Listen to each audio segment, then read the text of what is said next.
Welcome, RotoBallers. Dave here to talk 2025 rookies. That's right, let's talk about these incoming NFL prospects. I'm going to hit you with RotoBaller's top 12 in our rookie rankings. This could help you out for rookie drafts or just to gain an edge on those league mates for 2025 fantasy football. Let's get into it. At number 12 is a name that I think is going to shock a lot of people, that he's all the way down at number 12.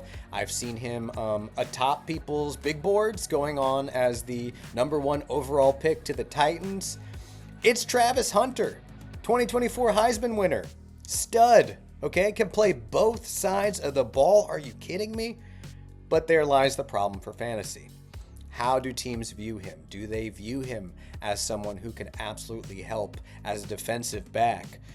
And maybe they're just putting him in certain offensive packages. I'm worried that might become a little bit of a gadget player, so therefore he is a fringe round 1 pick in rookie drafts. Number 11, another wideout for you, Matthew Golden. This Texans wideout, he's not the biggest guy, but that hasn't stopped him from making big plays. I love the Chris Olave comps he's getting.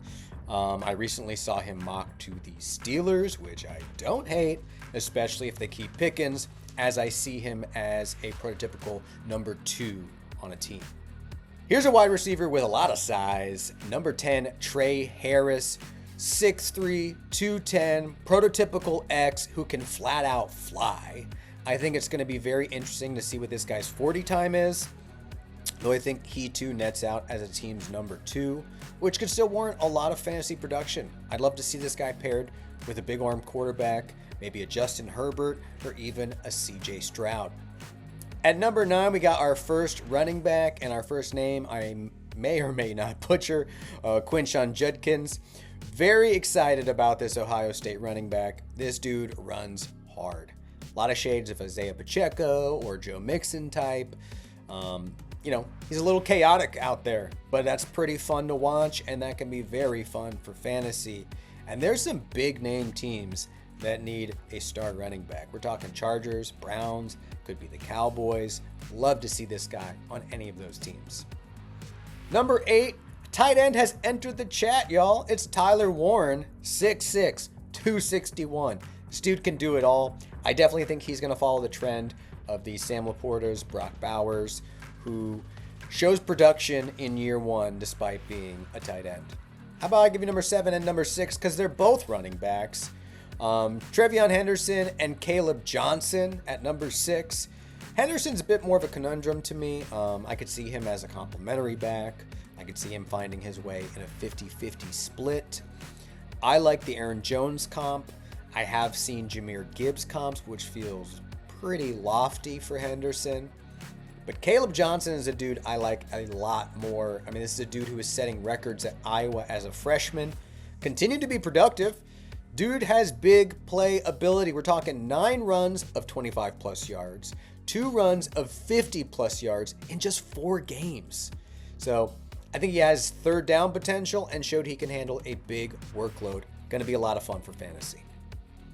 All right, it's top 5 time. But before I give you those top 5, make sure you click that button below. Make sure you're subscribed to RotoBaller, who's going to be bringing you fantasy football content each and every week this offseason. Number 5, Emeka Egbuka. Say that 3 times fast. This dude is getting a lot of JSN comparisons, and for good reason. Not just because they're both Buckeyes, because they're both slot receivers with great ball tracking. They're going to be a quarterback's best friend. Look, there's a team that just told Cooper Kupp to hit the road. I think this could be the perfect replacement for the Los Angeles Rams. Number 4, Luther Burden III. Not to get confused with the other 2 Luther Burdens. He's a 5-star recruit. I really like this player, He's definitely not going to be the guy, though, that's running like 30 yards down the seam, catching bombs for your fantasy team, because 75% of his career catches were targeted inside of 10 yards per Football Focus. So I've seen Garrett Wilson comps. I don't think he's that good, but I also like the Amon-Ra comps. I think there's definitely a little bit of that grittiness to his game. I could definitely see him as a manufactured touch guy. And speaking of manufactured touches, the 49ers Might lose Deebo Samuel. Seems like a great fit to me. All right, it's the top 3. Let's get it. Number 3, Marion Hampton. This guy is a battering ram. He is not the shifty back. This is Ramondre Stevenson 2.0. This is run it up the gut, hit you in the mouth. I could definitely see this guy hitting double-digit touchdowns on the right team. Absolutely love him. Number 2 is a guy who's the top wideout on a lot of people's boards. Great 2023, 2024 battled injuries, but has been an absolute highlight reel. McMillan.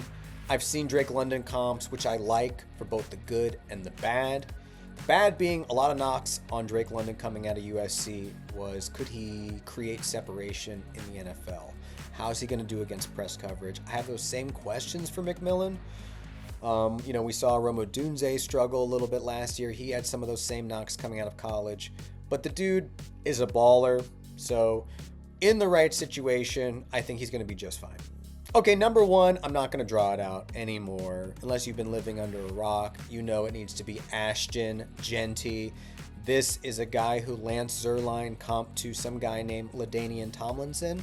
Yeah, he's pretty good. I think this is like a Bijan Robinson level of a prospect. This dude had an absurd workload, showed no signs of slowing down. Don't overthink this. He's a fantasy star in the making. He's our number 1 for a reason. And there you have it. For our full list of rookie rankings, head over to rotoballer.com. I'm Dave, and I'll be back next week with some more fantasy fun.